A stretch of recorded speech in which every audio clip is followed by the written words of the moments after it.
Basta I feel like ligaw should not end. Pero yung ligaw talaga na haranahan mo, wala na masyado Hindi naman ganon. Wala naman masyadong... Sa madaling salita, Pero dapat it may doesn't effort. mean, na wala na talaga. Nandiyan pa rin siya. Pero wala lang siguro ko siya, hindi ko lang siya nakikita masyado dito sa Manila. So, hindi naman sa meron naman siguro, pero hindi ko lang siya na-experience. And yung mga, I'm saying from my personal experiences. And shock lang din ako. Na-culture shock lang ako. Nung time na yun, akala nila, ganun ako.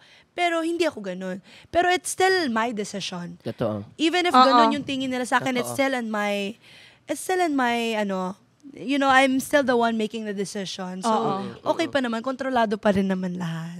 At least marinig to ng parents mo, they will be so proud. Totoo. Kasi para sa isang babae na galing ng Cebu, hindi naman sa sinasabi nating ang mga probinsyana ay naive, no? Totoo, Pero Madam like Chair. it's a totally different world. So, yung napunta ka dito mag-isa, napakabilis ng mga pangyayari. At saka napakatalino Ang dami ng sagot. Ang dami agad manliligaw. Pero at the end of the day, ako pa rin ang magde-decide. Ang ganda. Truth. They will be so proud, pati mga kapatid mo, and you're a great role model sa mga kapatid mo and sa lahat ng kabataan ngayon. I Mismo. love it. Totoo.